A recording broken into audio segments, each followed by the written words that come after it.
कि जब 100 सीटें निकलती है, हम अनपढ़ गवार आदमी भी समझते हैं कि 100 में 49.5 सीटें SC ST OBC को मिलेगी और बाकी 50.5 सीटें जनरल कैटेगरी के लोगों को मिलनी चाहिए। लेकिन ऐसा है क्या? आप किसी भी सरकारी संस्था में चले जाओ, मेरे गुरु हैं, मेरे गुरु ने मुझे बताया कि बेटा जवाहरलाल नेहरू यूनिवर्सिटी में पिछले 75 साल से और खास करके मैं कहूं 30 सालों से जब वहां पे उन्होंने सर्वे करवाया तो आज भी जवाहरलाल नेहरू यूनिवर्सिटी में SC कैटेगरी के लोगों का मात्र जो सीटें हैं, जो भरी है बहालियां, वो मात्र 3 से 4% है। जबकि SC ST का कितना आरक्षण है बता दो, आप लोग को तो पता होगा ना। SC ST को कितना आरक्षण मिलता है? 22.5% मिलता है ना। 15 और 100 बताता हूँ, 27 सीटें, 100 में 27 सीटें मिलती है OBC को। आप JNU में चले जाइएगा, OBC के लोग आपको 5 से 10 मिलेंगे 100 में। मंडल कमीशन SC ST और OBC के लोगों को आज 75 साल में भी जब आप रोस्टर सिस्टम को देखोगे तो आपको समझ में आएगा कि हमारे लोगों को आरक्षण मिलने के बावजूद भी सरकारी नौकरियों में उतनी भी हिस्सा नहीं मिली जितना कि हमारा अधिकार है, जितना कि हमारा संवैधानिक रूप से जो आरक्षण मिला है। तो तब मैं जो आज आपको बताने जा रहा हूं, बेईमान रोस्टर सिस्टम द्वारा बहुसंख्यक समाज के साथ सरकारी नौकरियों में हो रहे धोखाधड़ी और हक अधिकार की डकैती के बारे में मैं आपको डिटेल्स से बताऊंगा। मैं आपको बताऊंगा मनुवादी सरकार और उच्च संस्थानों पर बैठे मनुवादी लोगों के न्यायिक चरित्र के बारे में कि किस प्रकार से ऊंचे ऊंचे संस्थानों में ऊंचे ऊंचे पदों पर बैठकर ये इस देश के 90% आबादी के लोगों को सरकारी नौकरियों और सरकारी व्यवस्थाओं से बाहर रखने का काम करते हैं। इसके बारे में मैं आपको डिटेल से बताऊंगा। मैं आपको ये भी बताऊंगा कि पिछले 75 साल से और खासकर पिछले 30 साल में मंडल कमीशन द्वारा पिछड़े वर्ग को मिले आरक्षण के बाद सरकारी नौकरियों में जो हो रहे घोटाले हैं, और ये घोटाला क्या है? Roster system. आप लोगों ने सुना होगा इस देश में 2 प्रकार का रोस्टर है, एक है 13 पॉइंट रोस्टर सिस्टम और दूसरा है 200 पॉइंट रोस्टर सिस्टम। और ये दोनों रोस्टर सिस्टम जो है वो एक बेईमान सिस्टम है जो इस देश के 90% आबादी को सरकारी संस्थाओं में जाने से रोकने का काम करती है। आज के तारीख में एक 5वीं क्लास का बच्चा भी है, वो आपको बता देगा कि जब 49.5% आरक्षण SC ST OBC को मिलता है और 50.5% आरक्षण जब जनरल कैटेगरी यानी अनरिजर्व्ड कैटेगरी के लोगों को मिलता है, फिर तो एक नौकरी जनरल का होना चाहिए और एक अनरिजर्व का, एक रिजर्व का होना चाहिए और एक अनरिजर्व का होना चाहिए। लेकिन आपको जानकर बड़ी हैरानी होगी कि पहला, दूसरा, तीसरा, अगर 4 किसी डिपार्टमेंट में पोस्ट निकलता है तो उसमें से 3 पोस्ट चला जाता है जनरल कैटेगरी को, अनरिजर्व कैटेगरी को। और आपको सुनको ये भी जान के बड़ी हैरानी होगी, कहा तो जाता है कि देश निर्माण और राष्ट्र निर्माण के लिए जो मेधावी छात्र होते हैं उन छात्रों के लिए अनरिजर्व कैटेगरी रखा गया है। लेकिन बड़े शर्म के साथ मुझे आज बोलना पड़ रहा है कि ये ब्राह्मणवादियों ने एक साजिश की है, सिर्फ रिवर्स रिजर्वेशन इसको बनाने का कोशिश किया है और आज 50% में एक भी हमारा बच्चा जो मेधावी, चाहे SC कैटेगरी का हो, चाहे ST कैटेगरी का हो, चाहे OBC कैटेगरी का हो, उन बच्चों को ये जनरल कैटेगरी में नहीं जाने देते हैं, भले ही ये मेधावी क्यों ना हो।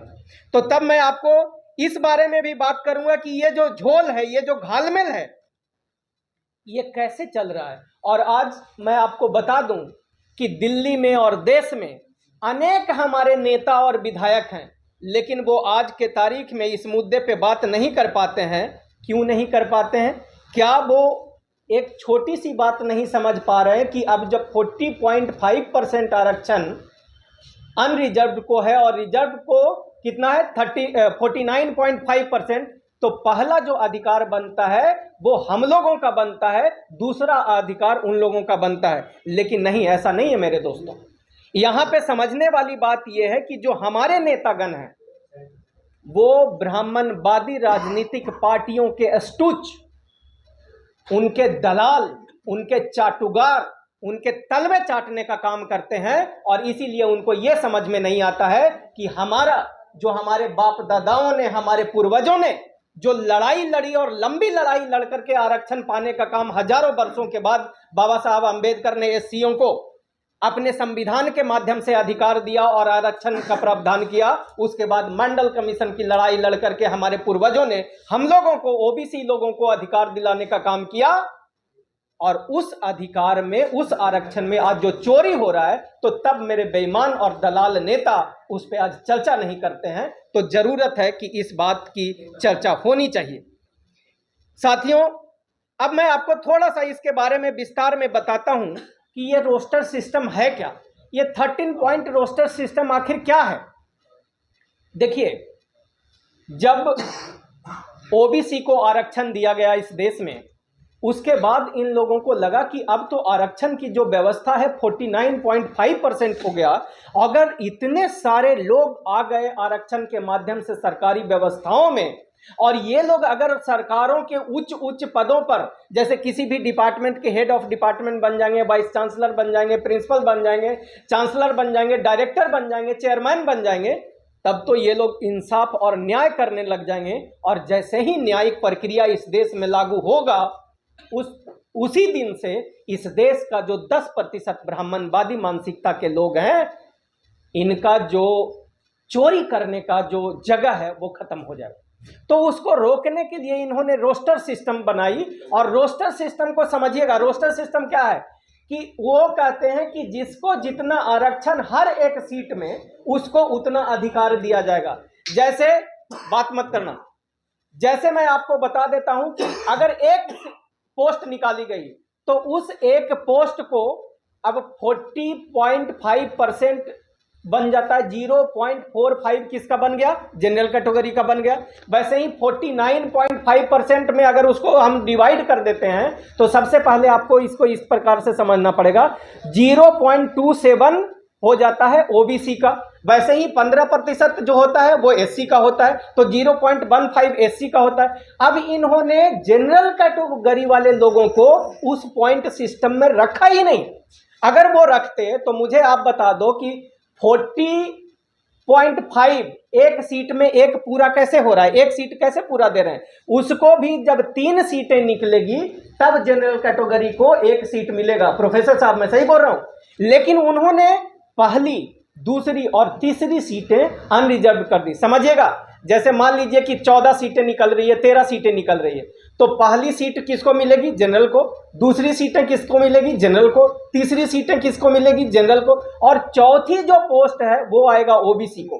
फिर से पांचवा कहते हैं कि होगा जनरल को, छठा होगा जनरल को, और सातवां मिलता है एससी को। और आपको पहला सीट एसटी को मिलने के लिए उसको 14वां नंबर पे, यानी अगर 14 सीट का वैकेंसी नहीं निकला तो एसटी को एक भी सीट नहीं मिलेगा।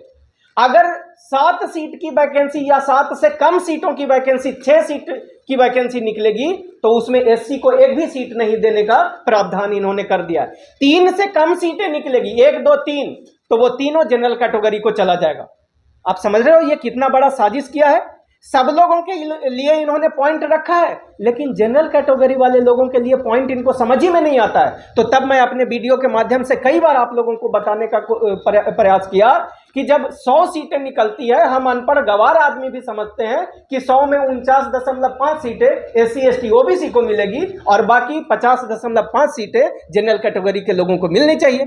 लेकिन ऐसा है क्या? आप किसी भी सरकारी संस्था में चले जाओ, मेरे गुरु हैं, मेरे गुरु ने मुझे बताया कि बेटा, जवाहरलाल नेहरू यूनिवर्सिटी में पिछले 75 साल से, और खास करके मैं कहूं 30 सालों से, जब वहां पे उन्होंने सर्वे करवाया, तो आज भी जवाहरलाल नेहरू यूनिवर्सिटी में एससी कैटेगरी के लोगों का मात्र जो सीटें हैं, जो भरी है बहालियां, वो मात्र 3 से 4% है। जबकि एससी एसटी का कितना आरक्षण है बता दो, आप लोग को तो पता होगा ना। एससी एसटी को कितना आरक्षण मिलता है? 22.5% मिलता है ना।